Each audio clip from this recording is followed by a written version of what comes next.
Hello, I'm Jill Johnson-Young. I'm a licensed clinical social worker, and I co-own Central Counseling Services here in Riverside and Marietta.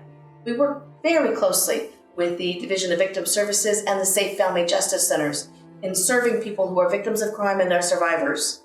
We've worked together in mass loss incidents, as well as with individual victims who've needed some extra services. When you are a victim of crime, or someone that you love has died as a result of a crime, you will be going through grief. First of all, what I want you to know is that grief is not just about having someone die or experiencing a loss of that kind. I know that everyone watching this is related to someone who is a victim of crime, or you were yourself. And my heart goes out to you for that. Let's handle that grief so that you can handle it better. Any kind of loss causes grief. So those of you who have had someone who've been the ultimate victim of a crime and was murdered, you're already in grief, and we'll talk about that. But those of you who have had someone assault you or commit some other crime toward you or your home, you have some grief of your own too.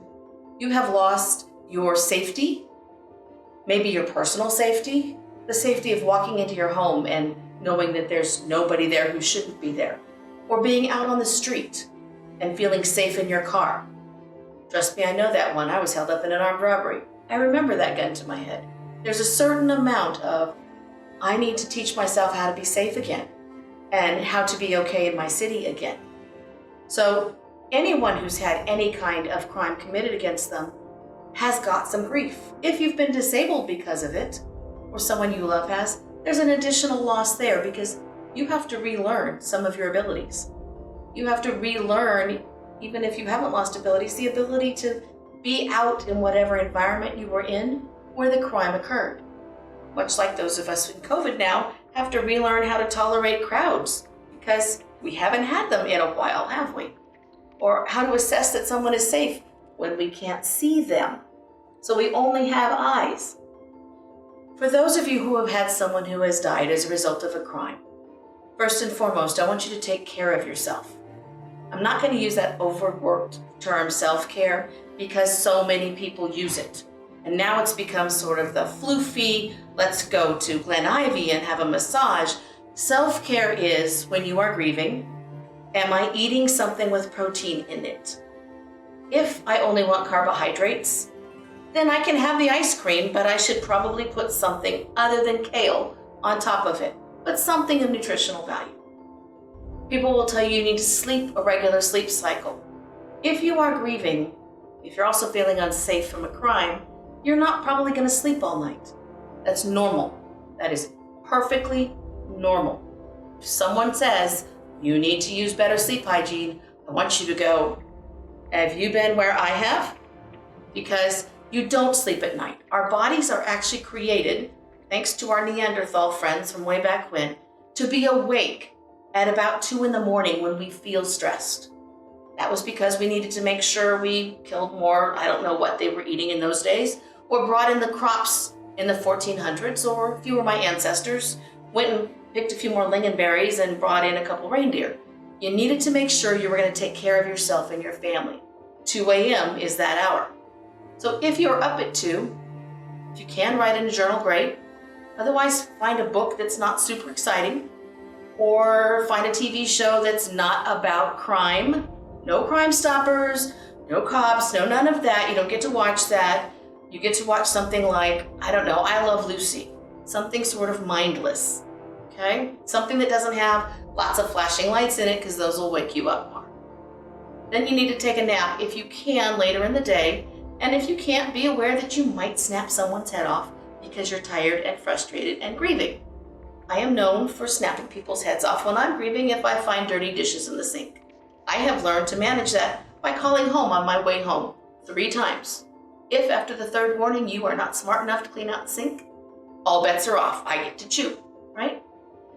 So self-care is eating, sleeping, making sure that you're getting some sunshine, even though I know you don't feel like it. And I know if you have been injured outside, you're going to want to be inside. We've all learned far too well to be inside during COVID. Sunshine gives us vitamin D, it's free, and it helps reset our brains so we can sleep at night. It is a win-win-win, even if you don't want to be outside. But we live in Southern California, you have no excuse. Go outside, we own sunshine here. right? And it's springtime. We have sun. So eat, sleep, sun, go for a walk, get a little exercise. You do not have to do 5 miles. You can just do a little bit of exercise when you can. Be kind to yourself. Do not expect too much. When you are in initial grief or shock from a crime, you are not going to be the person that you were the day before that happened. When we are grieving, people offer advice all the darn time. And they typically say things like, well, you'll go through the 5 stages. No, you won't. 5 stages are for anticipatory grief when someone is dying. You don't have to be angry. You don't have to come to acceptance, because how do you accept that you've been the victim of a crime, and how do you accept that someone has died?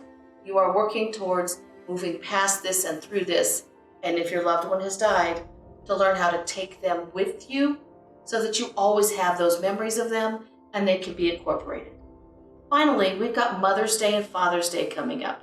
We just got through Easter. Those kinds of holidays are loaded with emotions when it comes to having your safety taken from you or having lost someone. So be prepared. Think about it ahead of time. If your mom has died, include her in Mother's Day. Find a way to do that, whether that's a cemetery visit or some flowers on the table or talking about her and being thankful for her presence in your life. Same goes for Father's Day. When we have holidays, we want to make sure we're talking about our loved ones, not making them disappear. And if you are listening to this and you're supporting someone, make sure you let them say their name and you support them in doing that, and you share some happy memories and you tell them how that person is going to live on in them because of the lessons they learned from them. If you're dealing with safety issues and other kinds of crime issues, when you get to those holidays, remind yourself that that family that you've made for yourself is there for you still, and you can still enjoy some of those happy moments while you're recovering from the trauma of your crime. Thanks very much, and I wish you all the very best.